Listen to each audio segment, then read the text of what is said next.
Good evening. Welcome to session 3, The Magic of Metta. See a couple people here already. We'll give it another minute or two as we get started. So on my screen, I have a chat box, live chat on the right. Does anybody else have that on the right-hand side? You can just type in there.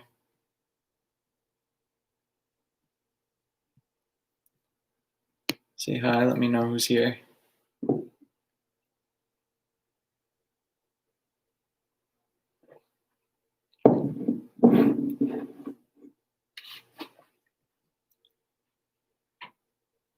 So as we continue to get started, and some questions just briefly for reflection.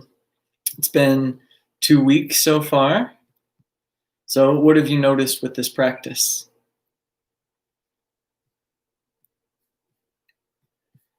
Has anything particular come up while you're sitting? Has anything particular come up throughout the day after the practice? I'll share just something that I noticed today.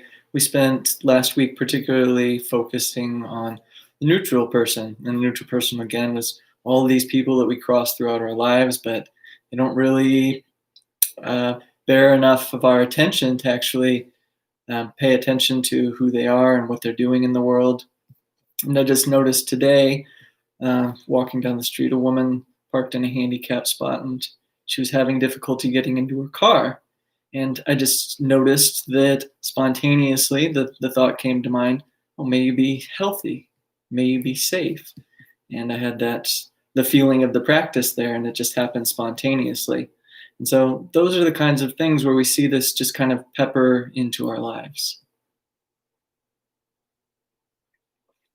As we move along to the focus for this week is an area where we could probably spend 5 sessions, 10 sessions, and it's sometimes called working with the difficult person, or the enemy even in some translations. I want to talk about that a little bit. One of my favorite teachers is Adyashanti, and he shared the following self-inquiry this month. And for those of you that are unfamiliar, self-inquiry is a contemplation practice. You don't come to an answer by thinking and simply answering the question at its face value, but it's more of a meditative practice. And so here it is. Can I have my heart open to people that I find difficult? And if the yes or no format of this question is too constraining, you could phrase it a slightly different way. And that might be, what would it be like to have my heart open to people that I find difficult? And this is a really important question to be pondering at this point in time. Again, part of the name of the course is about trying to heal some social division. And one of the things that can help take the first step is this practice. And so the specific wording of that is important. Notice that people that I find difficult, it may not sound like a big deal, but it makes a big difference in shifting from the term difficult person. That already implies some judgment, fixity, or that there's something wrong with this person, and you've already got maybe some moral high ground on this person. And that makes a really big difference in the practice too, when we're working with that area of the loving kindness. Now you're offering loving kindness, it's out of pity or something like that. So that wording really shifts toward, I find my relationship with this person or group to be difficult. And ultimately, this practice is about recognizing our interconnectedness, relationship, interconnectedness. As we continually recognize that, our actions are filtered through the lens of loving kindness. And then our relationship and response to the people and situations in our lives can change.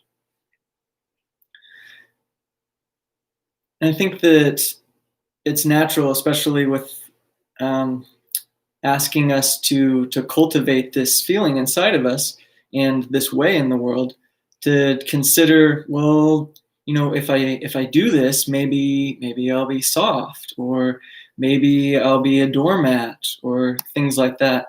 And that's not really what happens, which is why I phrased it, through the lens of loving kindness. We're still going to have emotions. We still have our individuality. We're going to have opinions and preferences and all kinds of things like that. But when we filter all of those things through the loving kindness, it comes out in a different way. We might take the same action in a given situation or say the same thing, but maybe the tone of our voice is a little bit different. And so without that hint of accusation or something like that, the conversation still shifts. Again, there are a lot of other skills that are needed to heal social division, but coming from this place of loving kindness can help be the one step where you're taking an interest and a curiosity and having a mutual respect for somebody so that you can actually have some kind of a conversation. And through that, we may be able to change things. And in a little bit kind of a glib, at the risk of being glib, we've done the Metallica approach at this point in time. Kill them all, seek and destroy. These don't seem to be working quite as hot for us right now. So maybe we could shift a little bit more toward the loving kindness and see how that works out. And I continually bring in some of the research that's being done around this as well, because it's definitely a language that a lot of us are speaking. Is there science behind this as well? And I'm glad to see that there's continually new research and psychology studies coming out, continuing to affirm the benefits of meditation in general, outside of just performance and memory and concentration and those things, but the way that we are in the world. And there's some new, really interesting studies coming out showing that meditation and compassion practices decrease vengeance and taking those kinds of actions against people in our lives. So why don't we leave it at that for tonight? And the practice for the next week then will be 10 minutes a day. Again, you can do longer. You can add it to a regular meditation if you already have that. You can incorporate it into other areas of your life. But focus a few minutes with yourself, directing loving kindness to yourself, and focus then a few minutes on some different people or groups that you find difficulty in your life. And you can choose small things. You can choose to come back again and again to maybe some people that there's still a lot of closed-heartedness around. Or you don't need to choose the biggest, most difficult thing at this moment.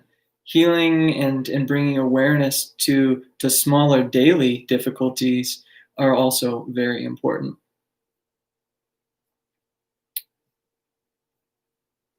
So let's sit. And if you're not already in a comfortable position, you can make yourself comfortable, but not so comfortable that you're going to be sleeping.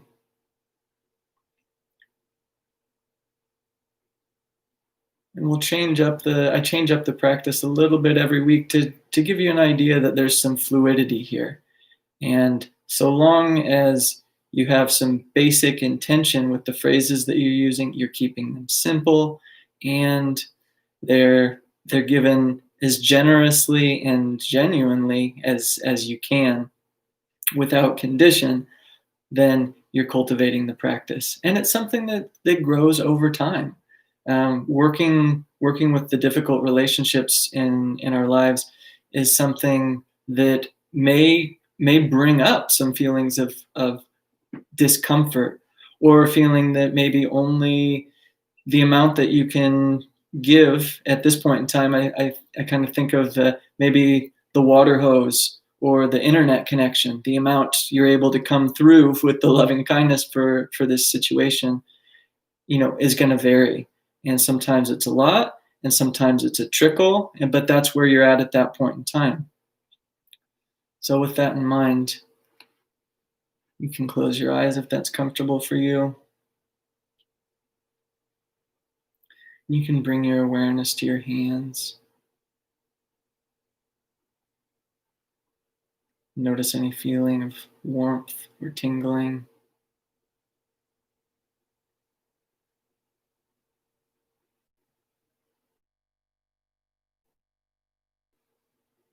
Bring your awareness to your ears. Maybe you feel the cool air surrounding them. Bring your awareness to your eyelids, your mouth,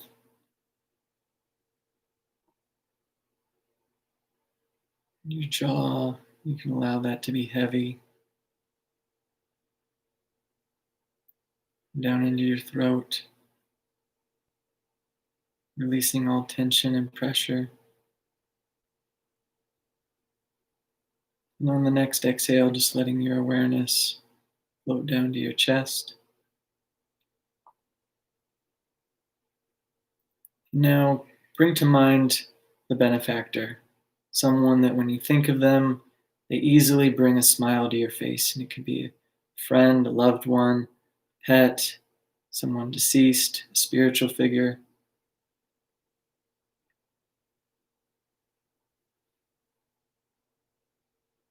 But just see them looking at you. Just become aware of that unconditional warmth and love and goodness and kindness.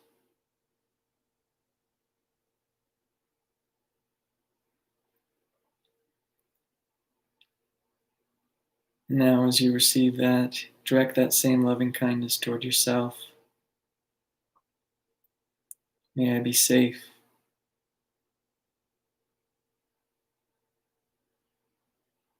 May I be healthy. May I be happy. May I live with ease.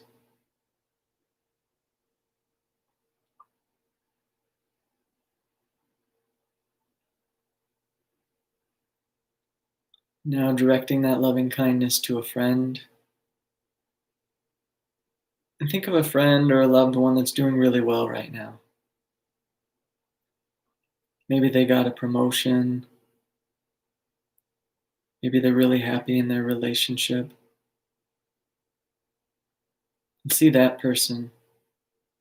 Direct your loving kindness. May you be safe. May you be healthy. May you be happy. May you live with ease.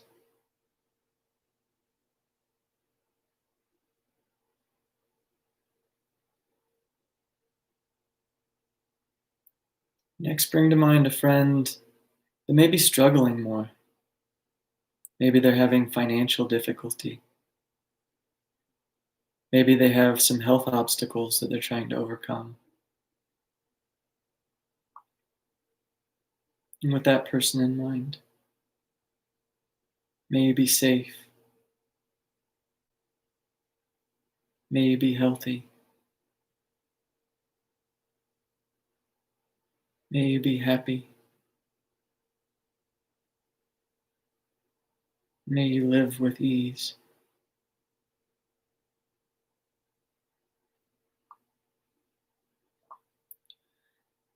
Next, bring to mind a neutral person or a stranger.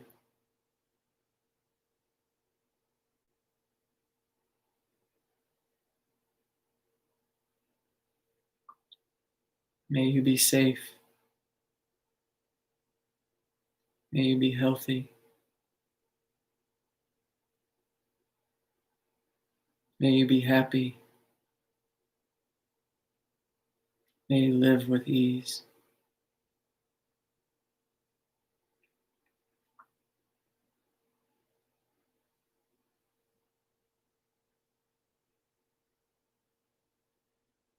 Now we move to a person that you have some difficulty with. It could be a big difficulty, it could be a small difficulty. It could be something that just happened today. But with that person in mind, may you be safe. May you be healthy. May you be happy. May you live with ease.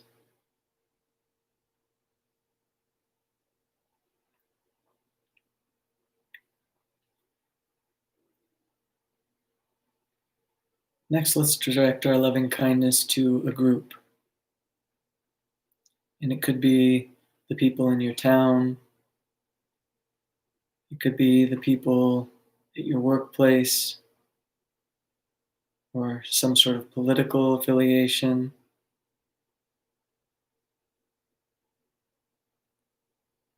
Or spiritual or religious community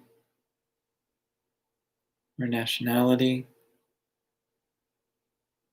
With that group in mind,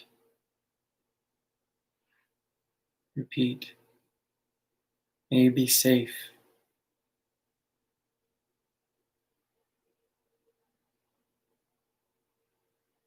May you be happy.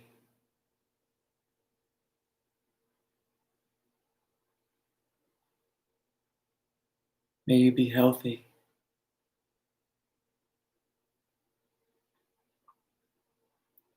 May you live with ease.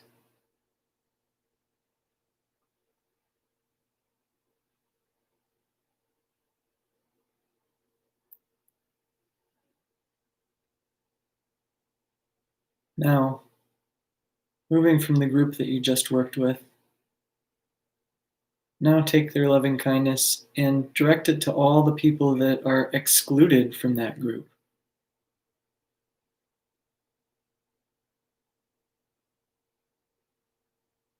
So, all the people that are not a part of your community, or all the people that are not a part of this political affiliation or of this country.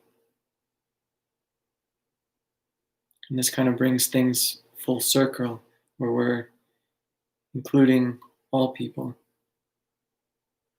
May you be safe. May you be healthy. May you be happy. May you live with ease.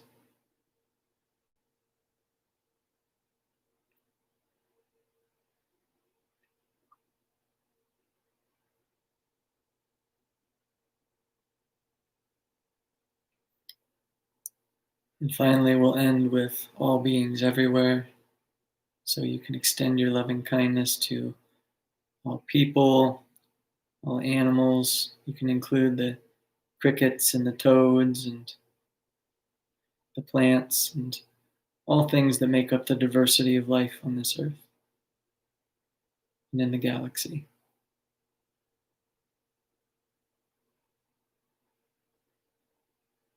May all beings be safe. May all beings be healthy.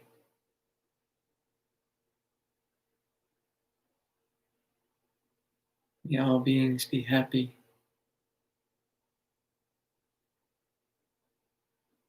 May all beings live with ease.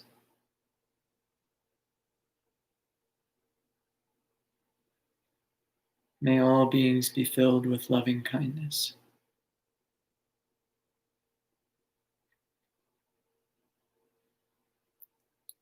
And as we draw this practice to a close, again, check in with the physical sensations of the body. Just note how your state is different than when we started just 10 minutes ago. Become aware, sensation, the awareness in your chest, around your physical heart, the calmness and clarity of mind, whatever might be present for you in this moment. And as you open your eyes,